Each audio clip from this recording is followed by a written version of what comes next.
સમાચારમાં વાત કરીએ તો અમદાવાદ નજીક આવેલા પીરાણા ગામમાં ઇમામ શાહ બાવાની દરગાહમાં કેટલીક કબરોને તોડી પાડવાની જે ઘટના છે તે સામે આવી। પ્રાપ્ત માહિતી મુજબ આ ઘટનાની જાણ સવારના સમયે ગ્રામજનોને થતા દરગાહમાં મોટી સંખ્યામાં લોકો ભેગા થઈ ગયા હતા। અમદાવાદ ગ્રામ્ય જિલ્લા પોલીસ વડા અને એસઓજી એલસીબી સહિતનો પોલીસ કાફલો પણ તાત્કાલિક પીરાણા ખાતે પહોંચી ગયો હતો। આ કબરો તોડવા મામલે હાલ પોલીસ દ્વારા વધુ તપાસ હાથ ધરવામાં આવી છે। પોલીસે ગ્રામજનોને આ બાબતે સમજાવી અને સમગ્ર મામલે તપાસ કરવામાં આવશે તે અંગેની ખાતરી આપી છે। સૂત્રો પાસેથી મળતી માહિતી મુજબ પીરાણા ગામમાં ઇમામ શાહ બાવાની દરગાહ આવેલી છે। એના ટ્રસ્ટ અને દરગાહને લઈને ભૂતકાળમાં પણ અનેક વિવાદો થયા છે।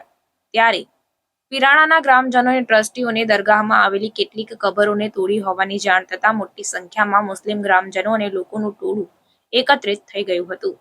આ અંગે પોલીસને પણ જાણ કરવામાં આવતા અમદાવાદ ગ્રામ્ય જિલ્લા પોલીસ વડા દ્વારા સમગ્ર બાબતને ગંભીરતાથી લઈ એસઓજી એલસીબી અને જિલ્લા પોલીસ વડા પીરાણા ખાતે પહોંચ્યા હતા અને ઇમામ શાહ બાવાની દરગાહમાં જે કબરો તોડવામાં આવી છે તે અંગે પોલીસે તપાસ શરૂ કરી છે।